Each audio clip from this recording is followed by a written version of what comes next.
Bueno, buen día, ya está con nosotros aquí Pelegrín Castillo. Buenos días, Pelegrín, ¿cómo está la fuerza? Bueno, muy contento de encontrarme aquí de nuevo con ustedes. Gracias por la invitación. La fuerza está en un proceso hace tiempo de relanzamiento, de apertura para el crecimiento y ahora más con el entorno que se ha creado en la vida nacional con motivo de la aprobación de la mal llamada ley de partidos políticos, que propiamente debería considerarse una ley de liquidación de partidos políticos o una ley de consolidación de un partido hegemónico o una ley de consolidación de un oligopolio partidario. Eso sería. Nosotros estamos en un proceso realmente importante. ¿Usted cree que el sistema se encamina a un oligopolio? No, ahora mismo hay un oligopolio, No que se o encamina, más que un existe. oligopolio, aquí ahora mismo lo que hay es un partido usando la nomenclatura económica con posición dominante, ampliamente dominante. Y algunos partidos que tienen planteamientos orientados a retar esa hegemonía, pero que en la práctica, y se vio ahora con motivo de la discusión de la ley de partidos políticos, como yo dije la semana pasada, en la práctica se dieron materias donde no podían ceder frente a esa pretensión del partido de gobierno de consolidar por ley su hegemonía.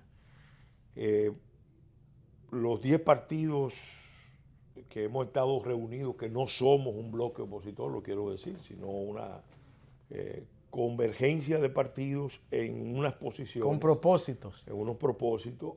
Vamos a depositar, ya se depositó un recurso de amparo para después ir a la vía constitucional, al Tribunal Constitucional, a atacar los aspectos de esa ley que son abiertamente inconstitucionales. ¿Ustedes van a ir al Tribunal Constitucional? Sí, ya, el proceso va en marcha.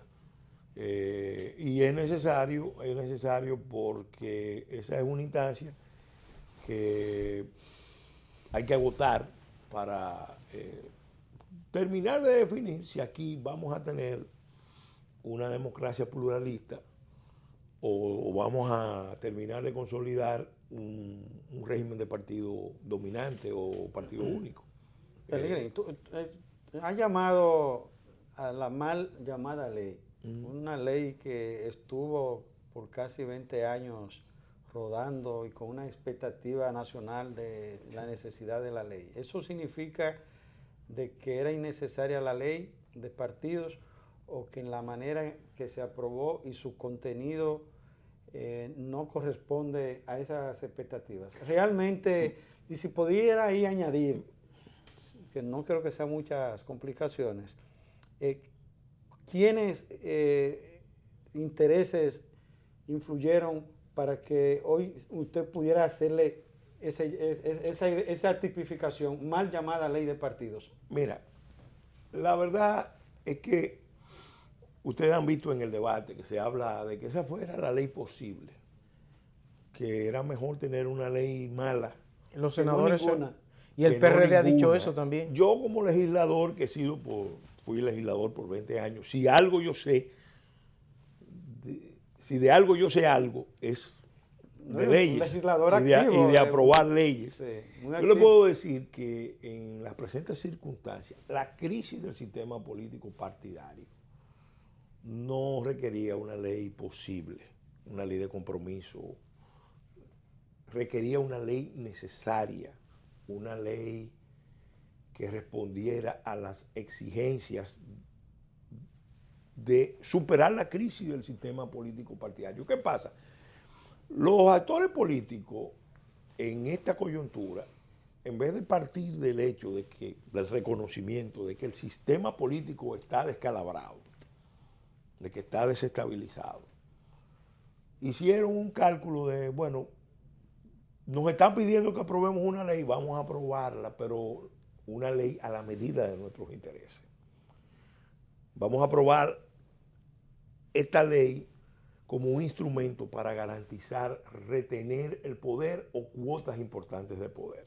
Vamos a aprobar esta ley no para relanzar el sistema, no para renovar el sistema, sino para sacar ventajas coyunturales, ventajas facciosas, ventajas realmente muy cuestionables, porque son ventajas quizás para la facción dominante del partido de gobierno, pero que a la larga agravará la crisis general del sistema político partidario. Esa ley se aprobó sin un diagnóstico de la realidad de ese sistema político electoral. Ahora, no fue por falta de advertencia, porque yo quiero en eso ser justo. Yo soy vicepresidente del Foro Permanente de Partidos Políticos. Y además, como Fuerza Nacional Progresista, participamos en los esfuerzos de coordinación opositora para lograr reglas de competición equitativas, transparentes, democráticas, conforme al espíritu de la Constitución del 2010. Se hicieron propuestas, se hicieron planteamientos que nunca se quisieron discutir seriamente. Nunca se quisieron discutir seriamente. Por eso yo digo que todo esto que ha pasado se hizo con mucha mala fe, dentro de una estrategia de un sector dominante en el partido de gobierno y en el gobierno mismo, que se ha propuesto maniobrar en la crisis para retener el poder a cualquier precio. Y eso es lo grave de todo esto. Eso es lo más grave de todo esto. Pero a esa ley el propio PLD fue que le hizo oposición. Un sector del PLD. Pero ¿qué es lo que pasa? Mire, refresquemos un poco. Hay un sector del gobierno, dominante, del gobierno, no estoy hablando del partido de gobierno, del gobierno, que tiene un reto que es mantener al presidente en el poder o, en todo caso, lograr, si ellos no pueden ese objetivo, lograr retener el poder por otras formas.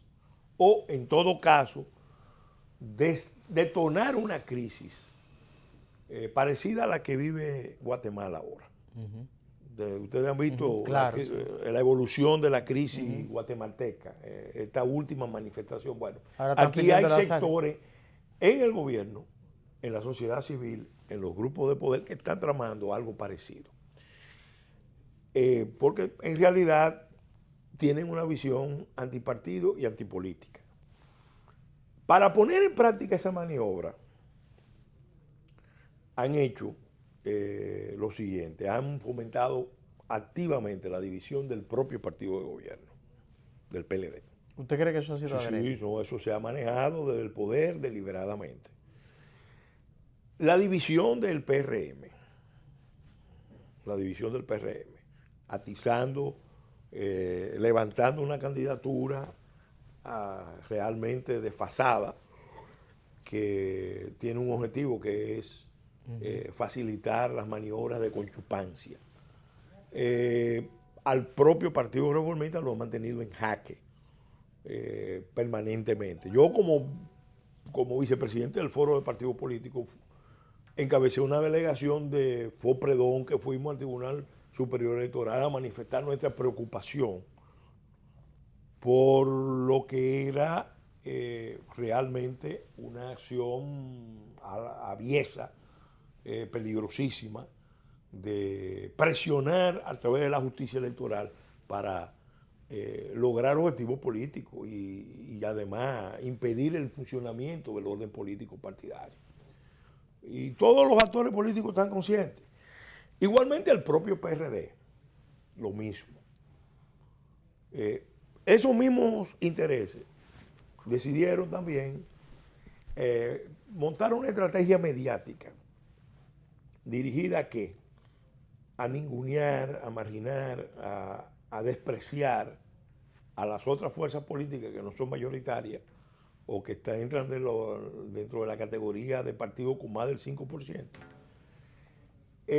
y crearle un marco electoral que le impida jugar un papel autónomo propio. Porque por muchos años se decía que el problema era que los partidos políticos minoritarios eran una rémora de los partidos grandes. Bueno, en las elecciones pasadas se vio que muchos partidos decidieron ir solos.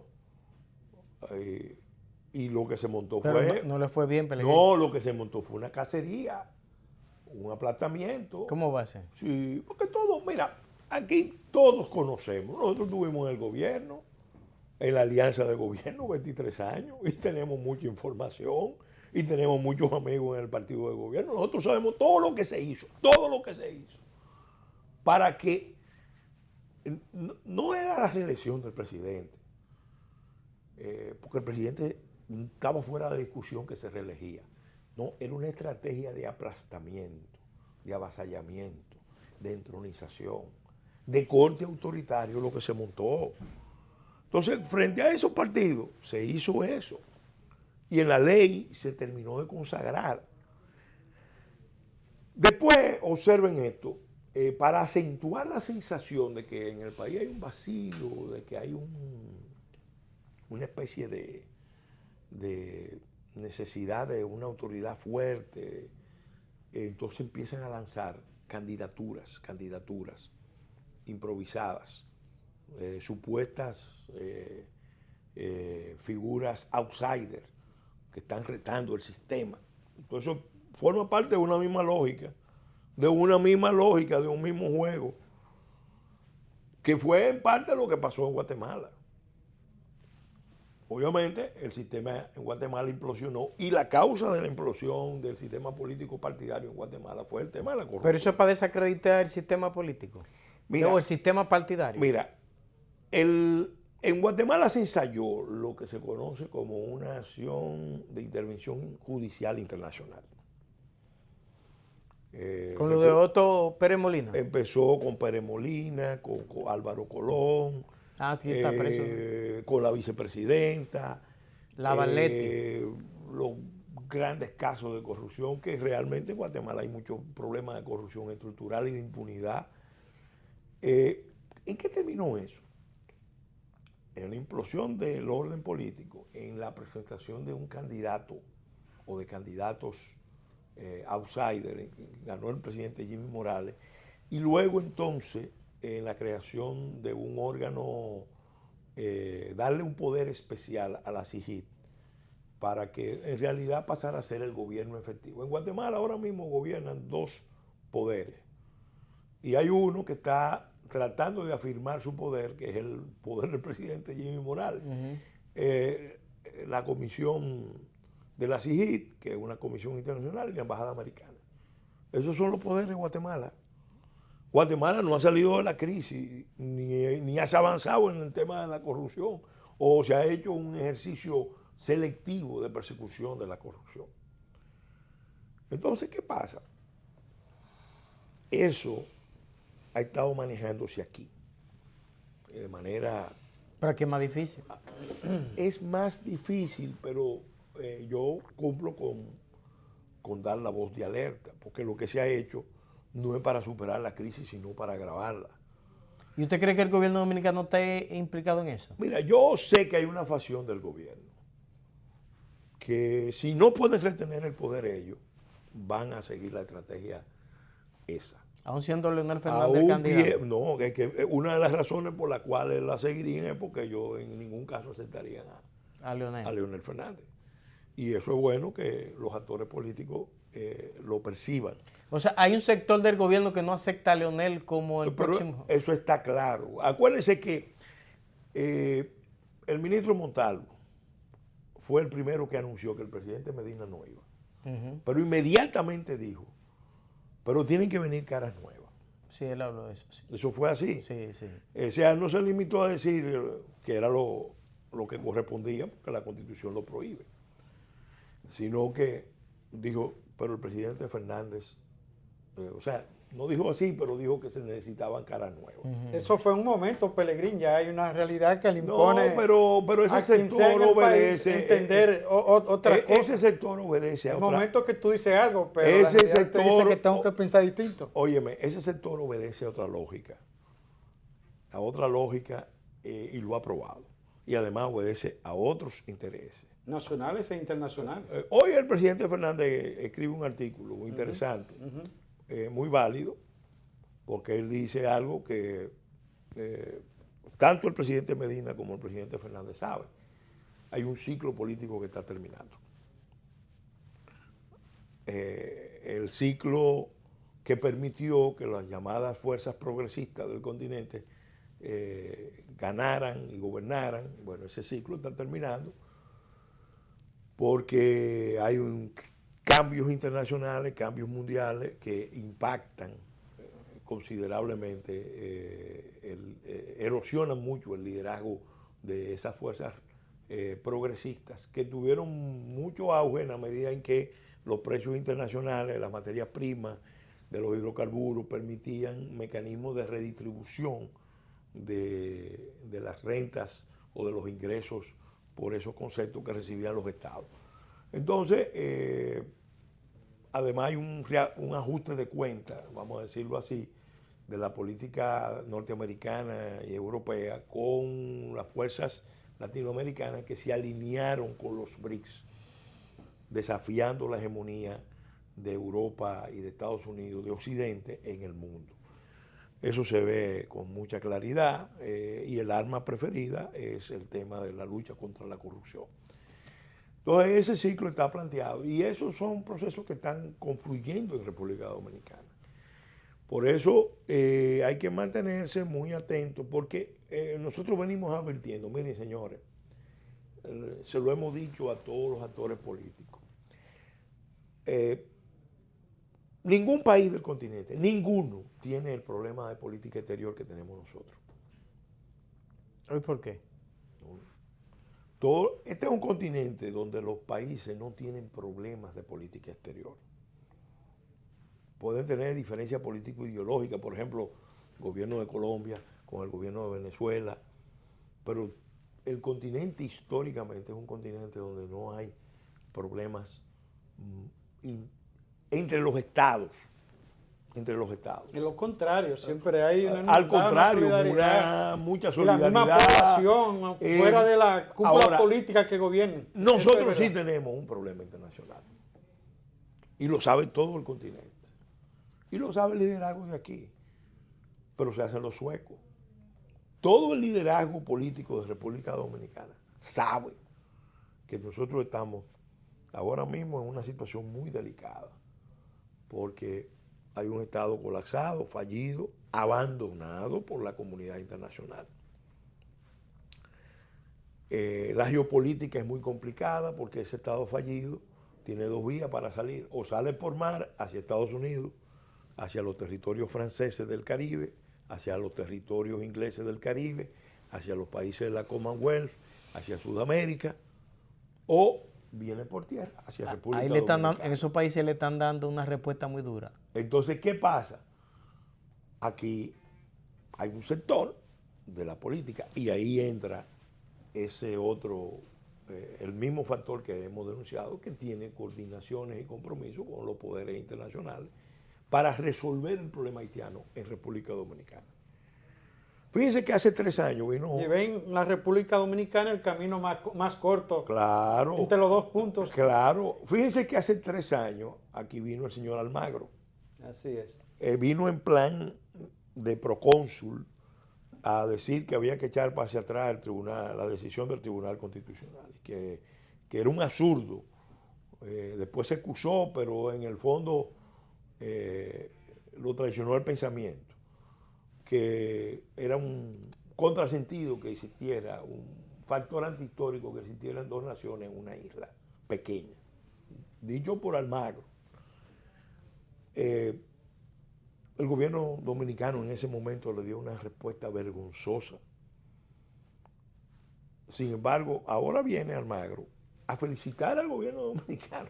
Totalmente y a declararlo, óigame, como un ejemplo continental.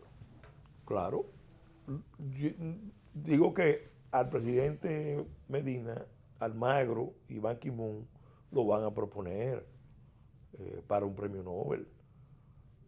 Lo van a proponer, porque es que le está resolviendo un problema a la comunidad internacional. Pero ¿a qué precio?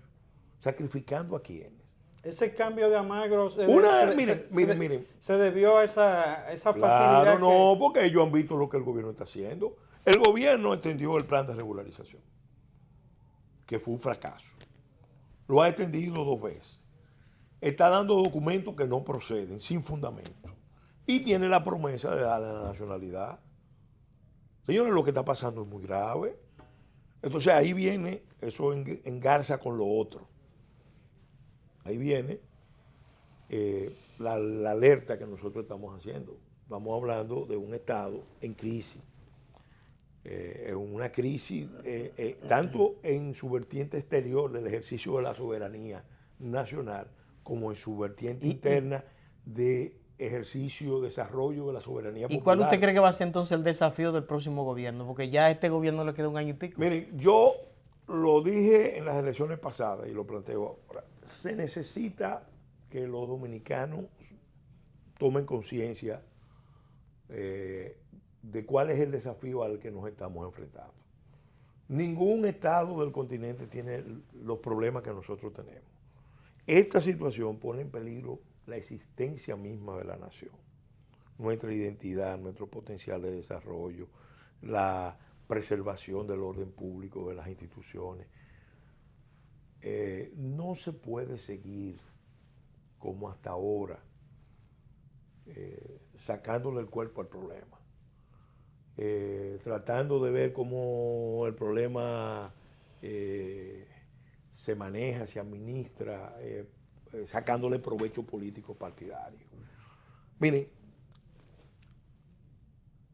una de las dimensiones de la crisis del Estado, de la nación, del sistema político y partidario, fue precisamente que esa debilidad interna que genera el modelo de política, de negocio que nosotros tenemos, está comprometiendo nuestra subjetividad internacional, nuestra condición de Estado nacional.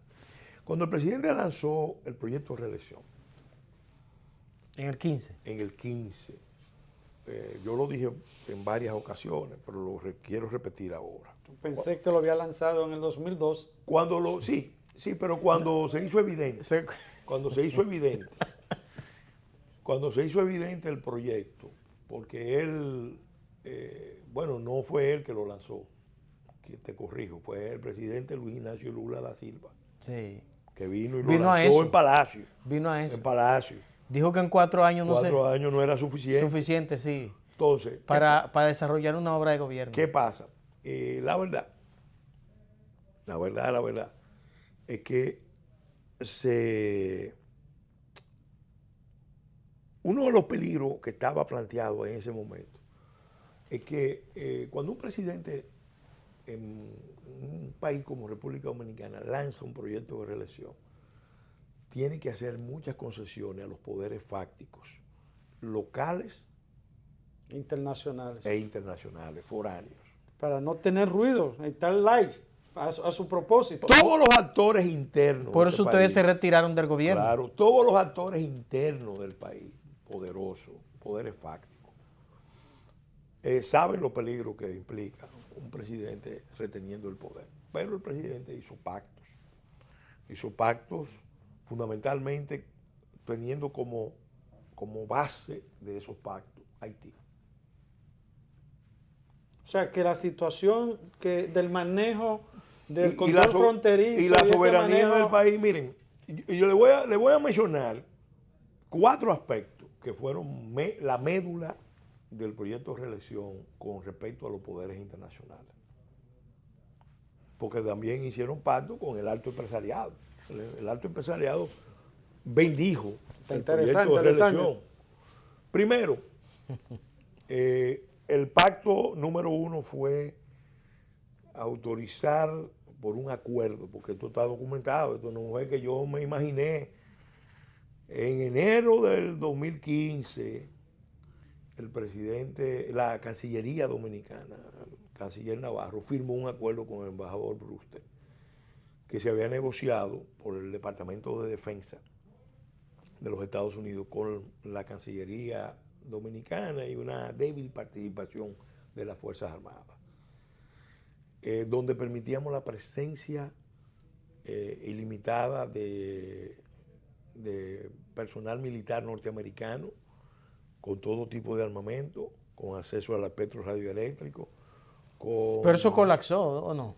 Porque el Tribunal Constitucional, Sí. porque el Tribunal Constitucional lo declaró contrario a la Constitución, lesivo a la soberanía, desequilibrado, injusto. No es que no proceda un acuerdo de defensa, pero no ese acuerdo es una vergüenza histórica. Claro. Histórica, es un baldón. ¿Y cuál es la segunda fase? Segundo, compromiso. Se firmó otro acuerdo. Eso lo firmó el presidente Medina terminando, pero se estaba negociando. Que permitía, Brewster se sentía muy orondo porque él había logrado convertir a la República Dominicana en un país de refugio. La gente no lo sabe. Eso nada más la Fuerza Nacional. No le estaba resolviendo un problema internacional a ellos. Con motivo de un acuerdo que en principio puede ser válido, que es el acuerdo de preautorización en los aeropuertos dominicanos, empezando por el de Punta Cana. Los Estados Unidos con Brewster logró colocar un anexo sobre la política de refugiados y de asilo de República Dominicana, que colocaba esa política bajo la tutela, coloca esa política bajo la tutela de los Estados Unidos y de los organismos internacionales. Eso está pendiente de decisión por el Tribunal Constitucional. Ya eso está en vigencia en Punta Cana. Pero lo han puesto, oye cómo funciona esto, que todavía no lo ha aprobado el Tribunal Constitucional. Y ya está operando. No lo ha aprobado el Congreso y ya está operando. Sí, pero para que veamos lo Punta que es el grado de debilidad de un Estado. Y nosotros los estamos, no el acuerdo en sí, sino el anexo y algunas disposiciones del acuerdo. Sí, porque el acuerdo tiene una parte buena. No tiene una parte buena, porque Claro que nada de esto se hace, sí, vamos a decir, a la franca. Te toman un buen motivo, una buena justificación y te meten de contrabando, te amarran con una serie de condicionalidades que son horribles. Entonces, tercer acuerdo. Lo ilógico revestido de lo lógico. Ojalá fuera un problema de lógica. Lo otro, toman con el tema de la nacionalidad. El presidente se comprometió a echar hacia atrás la sentencia 168. ¿Cómo va a ser? Sí. Pero eso se supo poco, Pelegrín, así de que bueno, los hechos, asumir a alguien presidente, que vaya a ser presidente, es una decisión nacional no dura. es abierto. Mira, nosotros no fuimos del gobierno fundamentalmente por esa contradicción. Nos fuimos en alianza por esa contradicción. Desde que llegamos, esa contradicción estaba ahí. Cuando yo llegué al ministerio, eso fue uno de los motivos de contradicción. El mismo día. Luego, acuérdense que nosotros anunciamos, unos meses después, nos vamos del gobierno. Esto es inaceptable. No nos fuimos por petición del presidente. Y finalmente nos tuvimos que ir porque vimos ya que lo que venía era precisamente lo último, que era darle curso a ese proceso de reversión total del fallo en materia de soberanía nacional que se dio por parte del Tribunal Constitucional, que se consagró en la sentencia 168-13. En los hechos, ¿qué es lo que ha pasado? Bueno, frontera abierta, están consolidando de facto el gobierno. Pero el aspecto, Pelegrín, escúchame la interrupción, de que el presidente se había comprometido a echar para atrás la 168 y no se produjo porque porque, fíjate, o sea, ¿qué pasó que no se dio y por qué no se dio? Se está dando, óyeme, lo que pasa es que no es un ataque frontal, porque no puede ser frontal, tiene que ser indirecto. ¿Qué es lo que han hecho? ¿Qué es lo que han hecho? ¿Qué es lo grave? Por eso es que Almagro se va feliz, felicitando al gobierno. ¿Por qué? Porque la promesa es un cambio total, que cientos de miles de personas que se registraron, que no tienen ni los más elementales documentos, venían directamente de Haití a las gobernaciones a sacar documentos. Esas personas y otras más, porque esto es un desorden, lo que han hecho ahí es un desorden.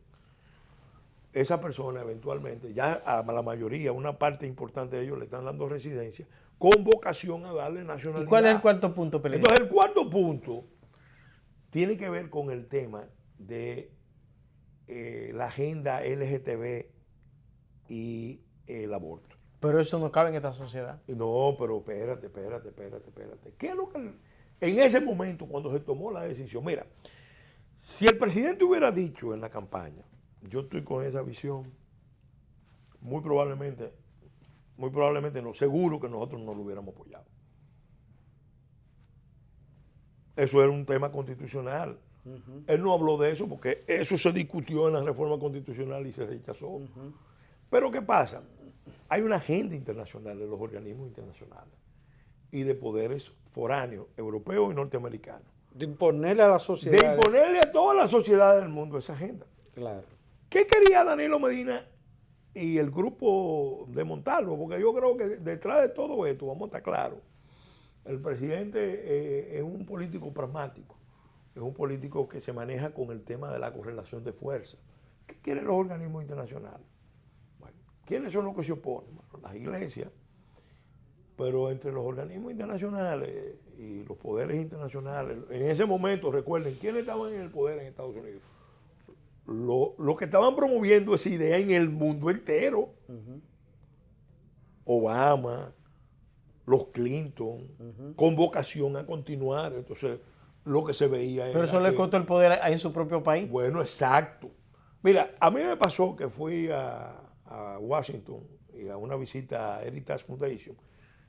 Fui a varias instituciones, pero ahí nos detuvimos y hablamos ampliamente con directivos de la Heritage Foundation. Y nosotros le estábamos hablando del problema que se estaba creando en República Dominicana por la militancia LGTBI del embajador Brewster y su consorte. Y ellos me decían, pero ¿ustedes creen que es a ustedes que le están imponiendo eso? Eso es al mundo. Eso es a nosotros como pueblo, porque aquí las minorías se han coaligado para imponerle sus visiones a las mayorías y los demócratas han sido responsables de eso. De modo que nosotros entendemos lo que ustedes están diciendo porque lo estamos viviendo aquí en los Estados Unidos. Ayer vi yo a Nancy Pelosi defender eso en CNN. Entonces, ¿qué es lo que pasa? En ese momento, acuérdense que el padre Manuel Ruiz se fue del gobierno con una carta pública denunciando eso. Yo creo que él se cedió en algunos aspectos que no debió mencionar, que no debió tratar. Así se lo dije. Pero evidentemente eso era parte de la maniobra. ¿Por qué? Porque en el fondo es demostrar, miren, aquí hay un gobierno que va a ejecutar la agenda internacional, de los organismos internacionales, de los poderes internacionales. Por tanto, convaliden con apoyo, convaliden con apañamiento, convaliden con olvido lo que nosotros estamos Pellegrini, haciendo. yo le voy a hacer una pregunta. Sí. Los poderes fácticos analizan su sociedad en función de sus beneficios. Sí. Aquí somos 10 millones de consumidores. Del otro lado son 10 millones de consumidores más. A esos poderes fácticos no le es favorable producir para 20 millones de consumidores. Ahí es que está la trampa. Ahí es que está la trampa. Yo pienso que eso de algún modo se va a consolidar partiendo de esa premisa. Mira, ahí es que está la trampa. Fruto de la ignorancia de la historia, de la cultura, de la geopolítica, de la idiosincrasia de los pueblos. Tú no tienes 10 millones de consumidores en Haití. Tú tienes, de la población haitiana, hay 7 millones y medio, 8, que están en extrema pobreza e indigencia. Que no tienen capacidad de consumo. Propiamente famélico. Tú tienes un estado colapsado, que es zona de desastre ecológico, que tiene el perfil de morbilidad más serio de todo el continente, los índices sanitarios más críticos. Tú tienes además un factor histórico, cultural, que está pesando, porque los haitianos en su idiosincrasia, en su visión, ellos ven esto como algo que era de ellos, que se lo quitaron. Y para beneficiar y para complacer poderes internacionales y poderes locales que no tienen una visión de desarrollo capitalista moderno, orientado a la conquista de los mercados internacionales, tú estás cediendo al precio de liquidar las posibilidades de desarrollo de tu país. ¿Por qué? Porque los haitianos en esto han estado muy claros. Miren, en el año 1949, ¿cuántos años son a la fecha? Estamos hablando de casi 70 años. 70 años. 70 años. Naciones Unidas ya les recomendaba a los gobiernos haitianos fomentar la migración masiva de familias enteras en forma permanente hacia otras zonas menos pobladas. Y la razón era que en ese momento aquello era un desastre ecológico. Había una degradación de los suelos, una merma de los recursos, porque Haití es un país muy montañoso. En ese momento tenía 4 millones de habitantes, ahora tiene casi 11. Óigame. Y en ese momento ya había un problema. Entonces ahí los gobiernos haitianos han sido coherentes. Comercio e inversión sobre la base de fomentar la migración. Pero eso tiene un efecto, que es que el estatus, el nivel de vida de la población dominicana, por un proceso de convergencia, va a ir cayendo. Puede mejorar el nivel de vida de los haitianos, pero al precio de bajar las condiciones de vida, de hundir las condiciones de vida, de sepultar las condiciones de vida y las posibilidades de desarrollo de República Dominicana. Pero ya no se habla del turismo combinado y de las plantas. Pero que binarias además eso parte de un sueño de que nosotros vamos a ser hegemónicos en la isla. Sí, claro. Fíjate, ¿qué es lo que está pasando? Miren, vamos a hacer un poco de recuento de las implicaciones de todo esto. La clase empresarial haitiana, de algún modo, reforzada por los Clinton, lograron su objetivo, que fue presionar a la clase empresarial dominicana y a la clase política dominicana a que asumiera el esquema ese de un mercado de 22 millones. El argumento que se nos dice a nosotros es que yo fui ministro y yo participé, bueno, en algunas reuniones hice las observaciones. Eso es una locura, eso es un absurdo. Haití tiene que ser tratado, y lo hice incluso como diputado. Haití tiene que ser tratado como lo que es. O sea, aquí hay una crisis internacional de un Estado colapsado, un Estado fallido. La comunidad internacional debe ir a la reconstrucción. La solución no es un esquema de integración entre un Estado colapsado, fallido, con un Estado débil dependiente, porque a la larga el Estado débil dependiente terminará también convertido en un Estado fallido. Colapsado. La comunidad internacional sí se ha quitado un problema de arriba. Claro. Pero al precio de que de sacrificio de República Dominicana. Mire, lo que se está cometiendo contra la República Dominicana es un crimen y al mismo tiempo una estupidez. Porque no va a funcionar, o sea, va a generar un conflicto mayor. Y las señales están ahí. Porque no es verdad que un problema de un Estado fallido tú lo resuelves con un esquema de integración. Pelegrín. ¿Por qué nosotros no estamos compitiendo internacionalmente, teniendo acuerdos de libre comercio con 49 países? Sencillamente porque la estrategia de los grupos del alto empresariado dominicano fue atrincherarse en la isla. No vamos a competir internacionalmente, no vamos a hacer un proceso de integración hacia adentro, porque nosotros en realidad tenemos un mercado de 22 millones que nos van a ayudar y obviamente una mano de obra muy devaluada que viene aquí deprime el salario de los dominicanos. ¿Por qué el salario de los dominicanos está en los niveles de los 90? de la Eso población estábamos hablando dominicana nosotros. sin calificación laboral. Por eso. Pero no lo dice, el Banco Mundial no lo decía en el 2002. Olvídense de la lucha contra la pobreza, eso no pasará de ser una ilusión, porque si sigue llegando población del país más pobre del hemisferio, no es verdad que van a mejorar los índices. Eso es verdad. Entonces tú lo estás viendo en la salud. Óigame, lo estás viendo en la salud. Háblese con los médicos y con los directores de hospitales. Te lo aceptan. ¿Qué dice el doctor Chanel Rosa? Dice una verdad media. Dice, el problema de los hospitales no es un problema de migración, lo tiene que resolver migración. Eso es verdad a medias. Porque si ellos mismos nos dicen, espérense, esto hay que pararlo. Claro. Porque si ellos mismos no responden como autoridad, no digo yo el médico que está atendiendo, me refiero a la autoridad. Usted lo que está haciendo es que un gasto de salud de los dominicanos, que de por sí es bajo, 2.8 en gasto de salud, en presupuesto público, usted lo está compartiendo con el país más empobrecido. La educación, la propia seguridad. Pero fíjense el impacto. Hay que buscar más guardias pero fíjense el impacto en la educación. Fíjense el impacto en la educación, que se puede medir cuantitativamente, pero se puede medir también con otros indicadores. Hay un intangible, los valores nacionales. Resulta ahora que la educación tomó la decisión de cambiar los contenidos de los libros. ¿Por qué?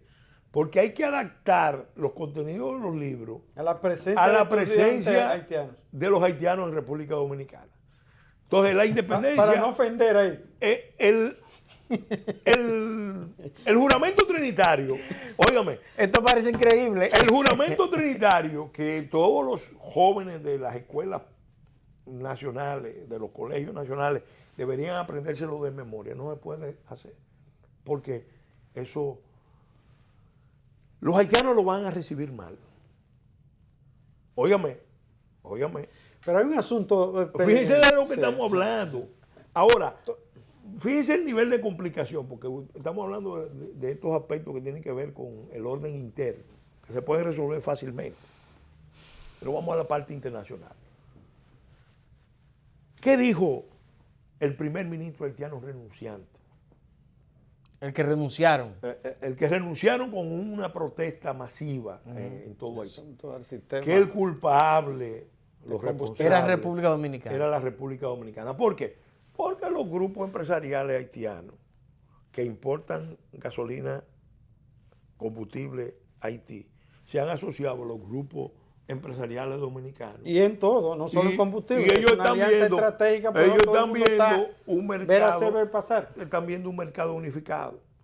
Entonces, obviamente aquí se está pagando mejor precio, hay más capacidad adquisitiva, entonces a los haitianos lo están afectando.